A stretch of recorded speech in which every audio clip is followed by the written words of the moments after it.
임미현의 아침 뉴스. 여러분 안녕하십니까? 4월 4일 CBS 아침 뉴스 임미현입니다. 우리 예술단이 두 차례 감동적인 평양 공연을 마치고 오늘 새벽 인천공항을 통해 돌아왔습니다. 경의선과 동해선 등 남북 철도를 다시 연결하는 문제가 오는 27일 남북 정상회담 주요 의제에 포함된 것으로 확인됐습니다. 김정은 북한 국무위원장이 북중 정상회담 후 선양에 들러 경제협력을 요청한 것으로 알려졌습니다. 제주 4.3 사건의 진상규명이 제대로 이루어지지 못한 반면 대만의 비슷한 사건 228은 추모와 인권의 상징이 됐습니다. 재활용 쓰레기가 정상 수거될 것이라는 정부 발표에도 불구하고 현장에서는 여전히 혼란이 일고 있습니다. 이 시간 전국에 비가 내리고 있습니다. 비가 그친 뒤에는 기온이 떨어져 쌀쌀하겠습니다. 이상은 오늘 아침 주요 뉴스입니다. 우리 예술단이 두 차례의 평양 공연을 성공적으로 마치고 오늘 새벽 인천공항에 도착했습니다. 어제 남북 합동 공연은 150분 동안 눈물과 환호가 함께한 감동의 무대였습니다. 첫 소식 조은정 기자가 보도합니다. 오늘 새벽 4시가 다 돼 인천공항에 도착한 우리 측 예술단은 한결같이 밝은 표정이었습니다. 예술단은 어제 성공적으로 공연을 마치고 박충남 북한 문화상과 만찬을 가진 뒤 새벽에 평양을 출발했습니다. 방북단을 이끌었던 도정환 문화체육관광부 장관은 이번 공연으로 남북 교류의 물꼬가 터지길 기대했습니다. 문화, 예술 교류, 체육 교류가 교류의 천문을 열어야 된다고 생각을 하고요. 결실을 맺게 되기를 기대하고 있어요. 공연을 총지휘한 윤상 예술감독도 감격의 말을 전했습니다. 뭔가 현실적으로 믿어지지 않을 만큼 감동하셨고 아마 인천에 도착해서야 내가 어떤 공연을 하고 왔나 실감들 하실 것 같아요. 어제 오후 류경 정주영 체육관에서 2시간 반 동안 진행된 평양에서의 마지막 공연은 남북 합동무대로 꾸며졌습니다. 우리 측 가수들이 북측 삼지연 관현악단과 호흡을 맞추며 노래했고 특히 가수 이선희가 북측 여가수와 제2에게를 듀엣으로 부르기도 했습니다. 강산해가 이북 출신 부모님의 그리움을 담은 라구요를 부르며 눈물을 흘리자 관객들이 위로했고 마지막에는 백두에서 한라까지와 우리의 소원은 통일, 다시 만나요를 남북 가수들이 함께 열창했습니다. 북측 관객들은 환호성을 지르며 기립박수로 감동을 표했습니다. 김정은 국무위원장이 가을이 왔다는 공연을 즉석에서 제안할 정도로 성공적으로 공연을 마친 만큼 남북 관계에 훈풍이 불 것으로 기대됩니다. CBS 뉴스 조은정입니다. 김정은 북한 국무위원장이 북중 정상회담 뒤 중국 선양역에서 고위급 인사와 만나 경제협력을 요청한 것으로 알려졌습니다. 이후 북중 접경 지역의 물동량이 10배 이상 늘어난 것으로 전해졌습니다. 도성의 기자가 보도합니다. 북한 신의주와 인접한 중국 단둥은 그동안 북한 외화벌이에 천병지대로 통했습니다. 하지만 대북 제재 이후 거래가 끊기고 식당과 여행사가 문을 닫는 등 지역 경제가 파탄날 지경이라는 보도가 잇따랐습니다. 그런데 최근 신의주와 단둥을 오가는 물동량이 다시 크게 늘고 있는 것으로 전해졌습니다. 한 대북 소식통은 대북 제재 이후 하루 6, 7대에 거쳤던 화물차 운행이 김정은 위원장 방중을 전후해 6, 70대로 10배 이상 늘었고 예년 수준을 회복하고 있다고 말했습니다. 이와 함께 중국 당국은 북한 노동자들이 계약 기간이 남아있음에도 거주 기간을 연장해주지 않는 방법으로 추방이 왔는데 이 같은 조치도 사실상 해제한 것으로 알려졌습니다. 중국의 대북 제재 완화 움직임은 김정은 위원장과 시진핑 주석의 정상회담 합의에 따른 것이라는 분석이 나오고 있습니다.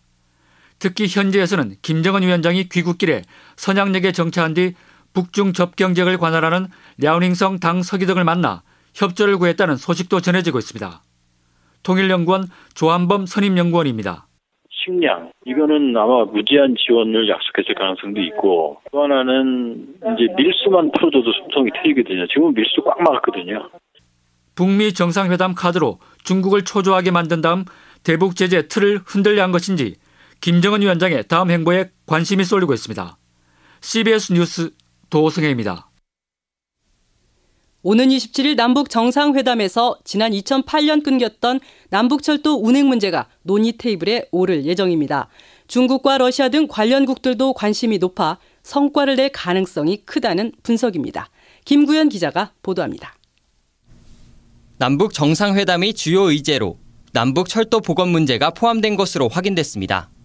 청와대 고위 관계자는 CBS에 의제 중 하나로 남북 철도 문제가 포함된 게 맞다며 두 정상이 큰 틀의 정치적 합의를 하면 이후 고위급 회담 수준에서 논의를 이어갈 것으로 보인다고 말했습니다. 현재 남과 북을 연결하는 철길은 경의선과 동해선, 금강산선 등 3개 노선이 있는데 지난 2008년 남북 관계가 경색되면서 폐쇄됐습니다. 회담 결과를 섣불리 예단할 수는 없지만 남북 사이에 훈풍이 부는 지금 상황으로 볼 때 기대할 만한 성과가 나올 가능성이 높습니다. 우리 정부는 남북 철도를 통해 남북 관계 개선의 기반을 구축하고 육로를 통한 수출길을 확보하는 효과를 기대하고 있습니다. 또 한반도부터 유럽까지를 하나로 잇는 1대1로 정책을 구상하는 중국과 신동방 정책으로 자원 개발과 부동항을 얻으려는 러시아 등 동북아 주변 국가의 바램과도 일치합니다. 남북 철도가 운행되면 향후 서울에서 평양까지 기차로 여행을 할 가능성도 열리게 됩니다.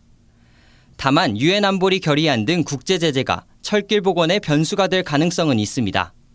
우리 정부는 남북회담과 북미회담의 성과를 모아 오는 9월에 열리는 유엔 총회에서 한반도 평화를 위한 남북미 공동선언 등을 통해 국제사회 설득에 나설 계획입니다. CBS 뉴스 김구현입니다. 문재인 대통령이 제주 4.3 70주년 추념식에서 희생자와 유족에 대해 공식 사과했습니다.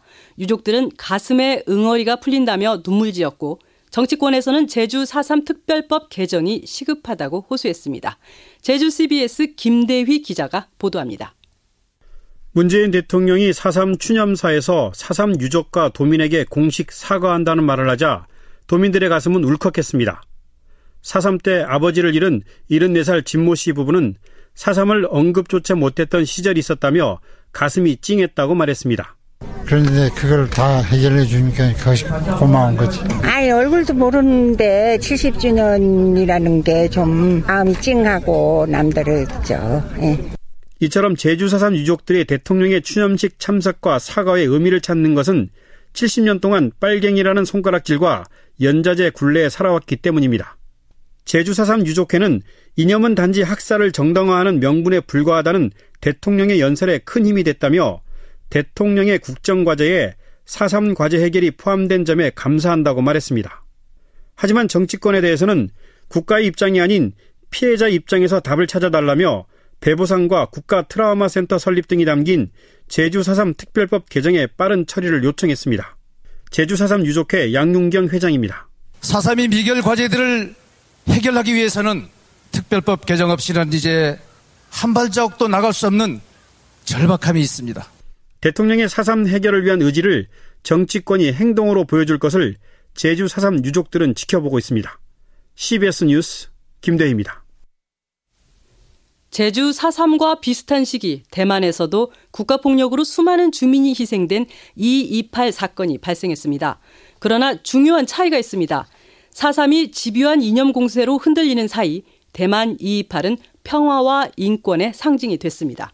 제주 CBS 이인 기자가 제주와 대만을 오가며 비교 취재했습니다.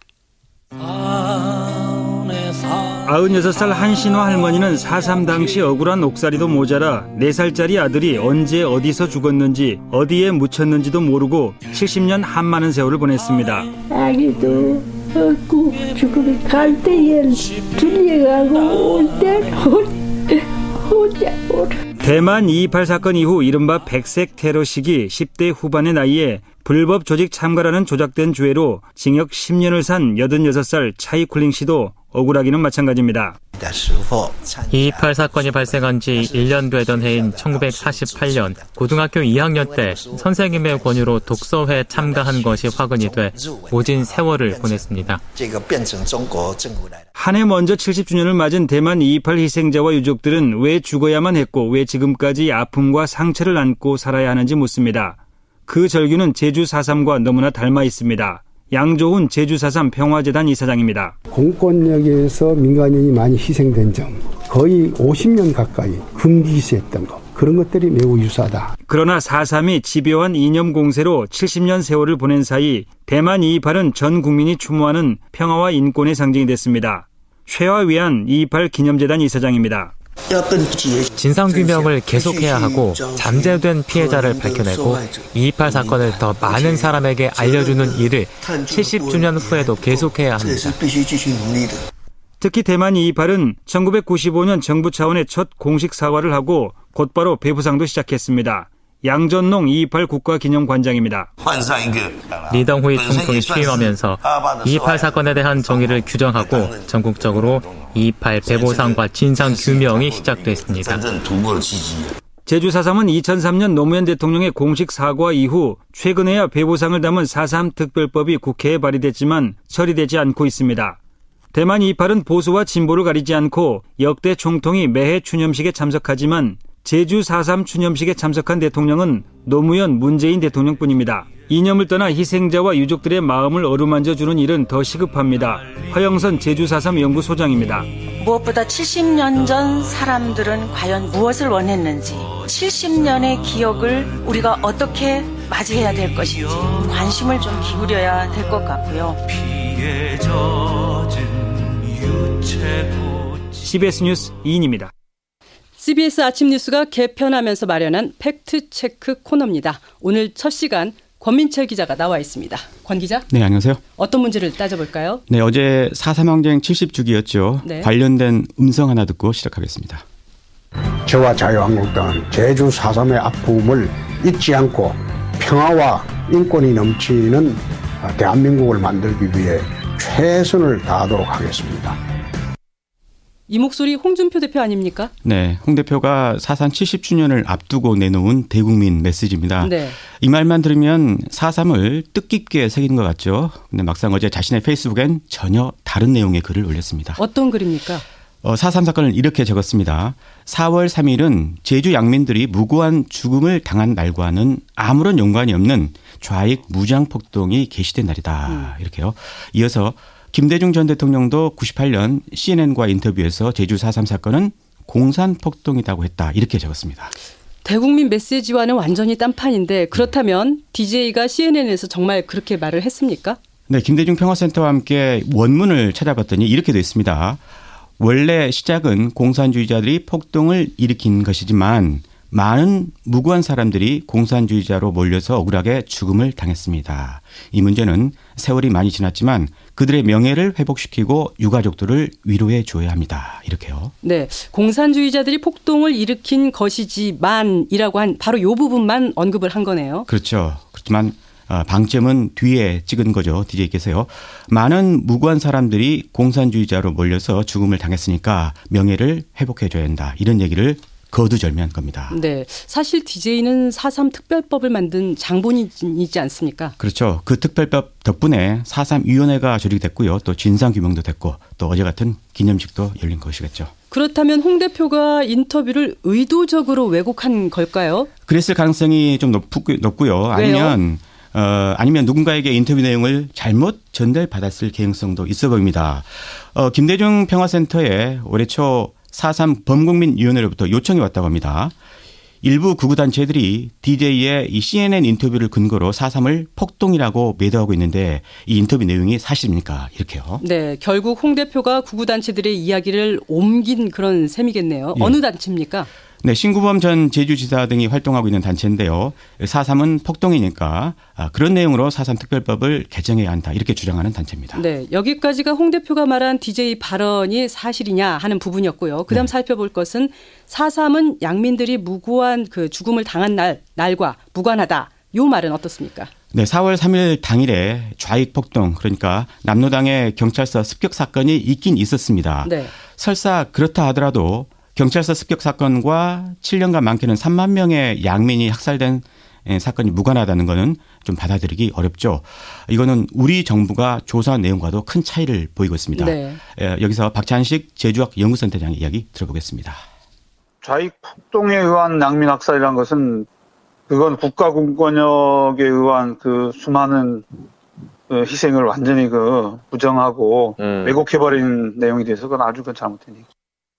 제1야당 대표가 정부 공식 조사 내용을 부정한 셈이네요. 그런 셈이죠.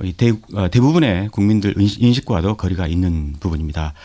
참고로 4.3에 대해서는 저희가 5분짜리 동영상을 만들었거든요. 그걸 보시면 좀 이해가 쉬울 것 같은데요. 저희 노컷뉴스 사이트를 방문하시거나 아니면 유튜브에서 시리얼을 검색하시면 되겠습니다. 네, 오늘 말씀 잘 들었습니다. 다음 소식입니다. 재활용품 수거 대란이 일어나자 환경부가 긴급 회의를 열고 기존대로 처리할 수 있다고 밝혔지만 혼란은 여전히 계속되고 있습니다. 황영찬 기자가 보도합니다. 그제 환경부는 재활용품 선별업체들과 협의를 갖고 예전처럼 정상 수거할 수 있게 됐다고 밝혔습니다. 그런데 일부 업체들은 협의 과정 중에 조건을 하나 내걸었습니다. 이제부터 깨끗한 폐비닐만 받겠다는 겁니다. 하지만 깨끗하다는 게 주관적이라 실제 현장에서는 수익성이 떨어지는 폐비닐을 거부하는 수단으로 작동하고 있었습니다. 수거업체 관계자들입니다. 선별업자 있잖아요. 그쪽에서 이물질이 하나라도 나왔을 경우 바로 해체를 시킨다고 하고 비닐봉투 자체를 다시 그 아파트에다 갖다 줘야 돼요. 또 이제 안 받는다는 소리예요. 거래처에서. 그 납품이 지금 안 된다는 거예요. 환경부는 비상 모니터링을 강화해 정상적인 폐비닐을 받지 않는 경우를 단속하겠다고 밝혔지만 여전한 수거 거부 움직임 때문에 지자체가 난감한 처지에 놓였습니다.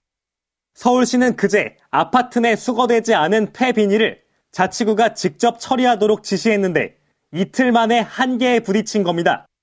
송파구와 구로구 관계자입니다. 아파트에서 인구가 많고 쏟아지는 양이 거의 두 배거든요. 실제로 처리가 거의 불가능하죠. 이미 예산은 다 책정되어 있기 때문에 내줘받을 예산이 없어서 왜냐하면 대행업체도 하려면 돈을 더 줘야 말이 없지 않겠습니까? 결국 현실성이 떨어지는 대책에 한동안 대란은 지속될 수밖에 없어 보입니다. CBS 뉴스 황영찬입니다. 뉴스 속 숨은 이야기를 전하는 뉴스 인 뉴스 시간입니다. 요즘 미세먼지로 고통이 이만저만이 아니죠. 특히 최근에는 중국이 공장을 수도 베이징에서 한국이 가까운 산둥 지방으로 옮겨서 미세먼지가 더 심각하다는 그런 말까지 나오고 있습니다. 과연 이게 정말일까요? 베이징에 나가 있는 김중호 특파원을 연결합니다. 김 특파원. 네, 베이징입니다. 정말 이것부터 궁금합니다. 중국이 정말 베이징의 많은 공장들을 산둥성으로 옮기고 있습니까? 네, 그렇지 않습니다. 아마도 이 소문이 나오게 된 것은 이른바 징진지 협동 발전안이라는 중국 정부의 정책 때문인 것 같은데요. 네. 징진지는 이 베이징, 텐진, 허베이의 약칭으로 우리로 치면 수도권이라고 보시면 되겠습니다. 시진핑 주석이 수도 베이징 산업의 무분별한 확산을 막기 위해 주변 도시들과 균형 있게 발전하자 이런 목적으로 내놓은 정책입니다. 이 계획에 따르면 베이징에는 수도 기능을 남겨두고 나머지 물류, 도매, 교통, 생산 등의 기업들은 허베이나 텐진 등으로 분산시키도록 했지만 이 산둥성은 분산 유치 대상이 아예 아닙니다. 네, 전체 공장을 다 옮기지는 않더라도 오염물질이 많이 배출되는 공장들을 산둥성으로 옮겼을 그런 가능성은 없습니까? 네, 그럴 가능성도 없어 보입니다. 중국은 이 수도인 베이징을 둘러싼 6개 성시를 통합해서 대기질을 관리하는데 여기에 산둥성이 들어가기 때문입니다. 규정상 산둥성은 수도인 베이징과 똑같이 엄격한 대기질 관리를 받고 있다고 보시면 됩니다. 네. 중국에 있다 보면 이 스모그가 발생할 때마다 그 발생 범위가 엄청나게 넓다는 것에 놀라곤 합니다. 예를 들면 이 중국 동북 삼성을 비롯해 내몽고, 산둥성과 수도권인 베이징, 텐진, 허베이성까지 우리나라 몇 배에 해당하는 면적이 한꺼번에 뿌연 안개에 휩싸인 것 같은 위성사진을 종종 볼 수 있습니다. 그렇죠. 우리 생각에는 이 베이징에서 산둥성으로 공장들을 옮기면 베이징은 공기가 좀 맑아지겠다 이렇게 생각하실 수 있을지 모르겠는데 사실 별 의미가 없다는 말입니다. 그렇다면 중국이 일부러 한국의 공해물질을 밀어내기 위해서 산둥성에 공장들을 이전하고 있다. 이 소문은 근거가 전혀 없다고 보면 되겠군요. 예, 그렇다고 봐야 될 것 같습니다. 그럼에도 최근 이런 소문이 힘을 얻고 있는 것은 아마도 최근 중국의 대기질이 상대적으로 매우 개선됐다는 뉴스가 나오지 않았었습니까? 그런데 여기에 비해 한국의 대기질은 악화되고 있는 이런 납득하지 못할 결과 때문에 이런 소문이 더 퍼지는 것 같습니다. 네, 이야기 잘 들었습니다. 지금까지 베이징 김중호 특파원이었습니다. 다음은 간추린 소식을 정민아 아나운서가 전해드립니다. 부하 직원을 성폭행했다는 혐의를 받는 안희정 전 충남지사가 또다시 자신의 구속 여부를 가릴 법정에 섭니다. 서울 서부지방법원은 오늘 오후 2시 안희정 전 지사의 구속 전 피의자 신문을 엽니다. 공공지원 민간 임대주택을 청년, 신혼부부에게 시세의 70에서 85%에 제공하는 방안이 추진됩니다. 국토교통부는 이 같은 내용의 민간 임대주택에 관한 특별법 시행령과 시행규칙 개정안을 입법 예고한다고 밝혔습니다. 아베 신조 일본 총리가 지난달 16일 문재인 대통령과의 전화통화에서 남북 정상회담 개최 이전에 일본 방문을 요청했다고 교도통신이 복수의 일본 정부 관계자의 말을 인용해서 보도했습니다. 교도통신은 이는 김정은 북한 노동당 위원장과 만나는 문 대통령에게 북한에 의한 일본인 납치 문제를 제기해달라고 요청하기 위한 것이라고 설명했습니다. 그러나 아베 총리의 요청에 문재인 대통령은 즉답을 피했다며 남북 정상회담 준비 관계로 문 대통령의 일정 조정이 쉽지 않아 실현 여부는 불투명하다는 전망을 덧붙였습니다. 북한과 중국이 지난주 정상회담을 연 데 이어서 어제 베이징에서 외교장관 회담을 개최하는 등 관계 개선에 속도를 내고 있습니다. 중국 외교부에 따르면 아제르바이잔에서 열리는 비동맹운동 강요회의에 참석하는 길에 어제 베이징에 도착한 리용호 북한 외무상은 왕이 중국 외교 담당 국무위원 겸 외교부장을 만나 양국 주요 관심사와 현안에 대해 의견을 교환했습니다. 유럽연합이 철강 세이프가드 긴급 수입 제한 조치 조사를 시작하면서 철강업계가 다시 긴장하고 있습니다. 유럽연합은 지난달 26일 수입 철강 제품을 대상으로 세이프가드 조사를 벌여 그 결과에 따라 관세를 부과하거나 물량을 제한하는 쿼터를 적용할 것이라고 전했습니다. 프랑스 철도노조가 총파업에 들어가면서 열차편이 줄줄이 취소되고 교통대란이 빚어졌습니다.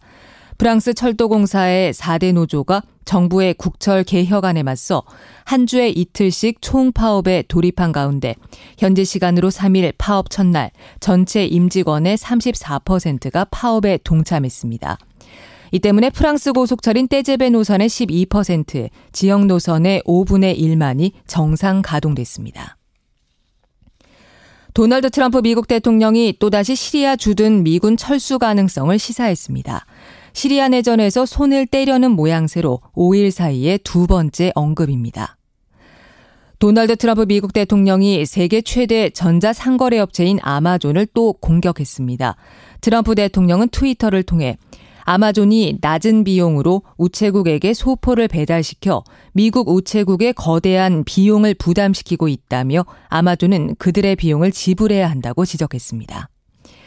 세계 최대 동영상 사이트인 유튜브 본사 건물에서 현지 시간으로 3일 총격 사건이 발생했습니다.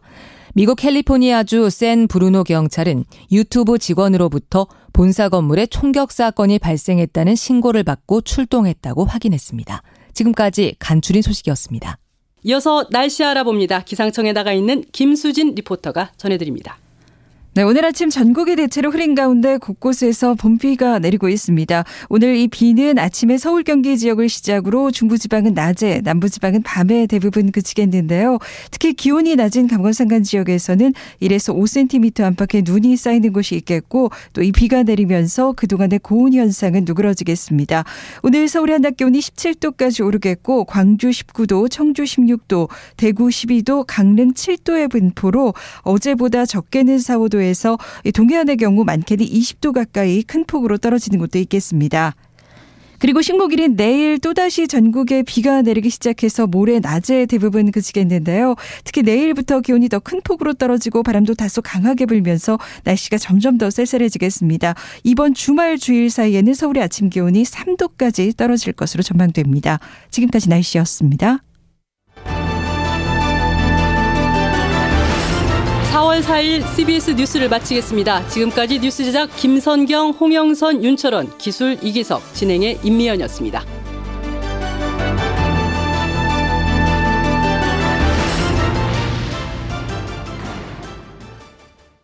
CBS